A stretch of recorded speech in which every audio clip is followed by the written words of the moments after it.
beginning of the book of Luke. We're in chapter 14. We've read through each day, chapters 1 through 13. And we're going through the whole book of Luke. There's 14 chapters, and that'll bring us to Christmas Eve. We started on December 1st. So hopefully, if you guys haven't been following along, you can go back and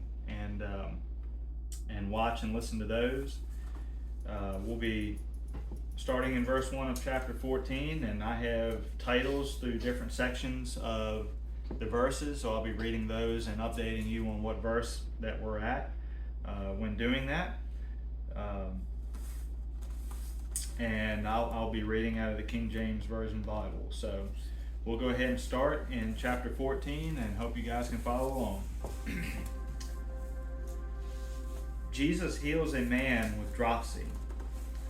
And it came to pass, as he went into the house of one of the chief Pharisees to eat bread on the Sabbath day, that they watched him.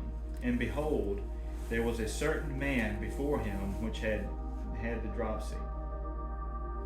And Jesus answering spake unto the lawyers and the Pharisees, saying, Is it lawful to heal on the Sabbath day?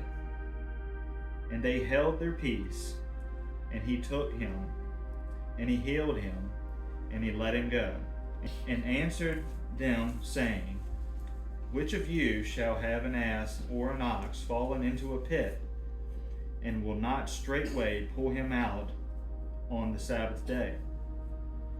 And they could not answer him again to these things. Jesus teaches humility, verse 7. And he put forth a parable to those which were bidden, when he marked how those chose out of the chief room, saying unto them, When thou art bidden of any man to a wedding, sit not down in the highest room, lest a more honorable man thou be bidden of him. And he that bade them and came and saying to thee, Give this man place, and thou begin with shame to take the lowest room.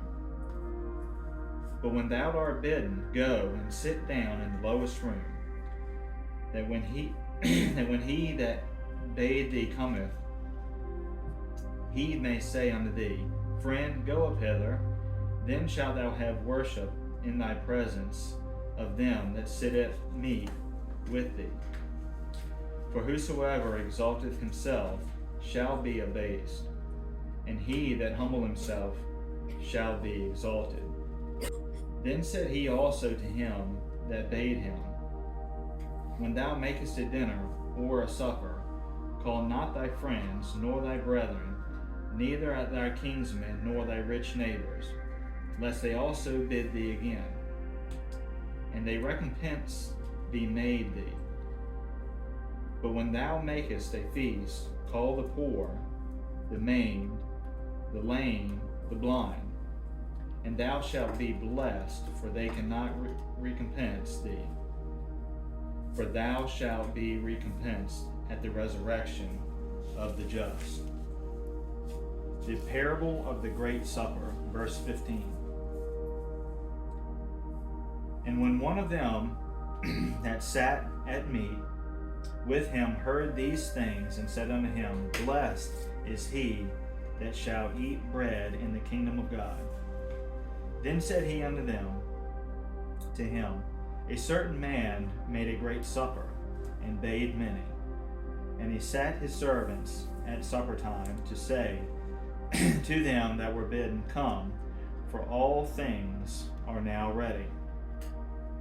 And they all with one consent began to make excuse. The first said unto him, I have bought a piece of ground, and I must needs go and see it. I pray thee, have me excused. And another said, I have bought 5 yoke of oxen, and I go to prove them. I pray thee, have me excused. And another said, I have married a wife, and I therefore cannot come. So that servant came and showed his lord these things. When the master of the house, being angry, said to his servants, Go out quickly into the streets and lanes of the city, and bring in hither the poor, and maimed, and halt, and the blind. And the servant said, Lord, it is done as thou hast commanded, and yet there is room. And the Lord said unto the servant, Go out into the highways and hedges, and compel them to come in, that my house may be filled. For I say unto you, that none of these men which were bidden shall taste of my supper. Counting the cost, verse 25. And there went great multitudes with him, and he turned and said unto them, If any man come unto me, and hate not his father, and mother, and wife, and children, and brethren, and sisters, yea, and his own life also, he cannot be my disciple. And whosoever doth not bear his cross, and come after me, cannot be my disciple. For which of you, intending to build a tower, sitteth not down first, and counteth the cost, whether he have sufficient to finish it? Lest happily after he hath laid the foundation, and is not able to finish it, all that behold it began to mock him, saying, This man began to build, and was not able to finish. Or what king, going to make war against another king, sitteth not down first, and consulteth whether he be able with 10,000 to meet him that cometh against him with 20,000? Or else, while the other is yet a great way off, he sendeth an ambassage, and desireth conditions of peace. So likewise, whosoever he be with you that forsake not all that he hath, he cannot be disciple. Salt is good, but if the salt have lost its savor, wherewith shall it be seasoned? It is neither fit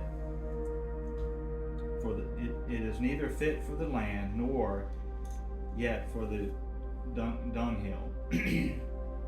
But men cast it out, and that hath ears to hear, let him hear. So that'll wrap up chapter 14. We hope to see you guys back tomorrow for chapter 15.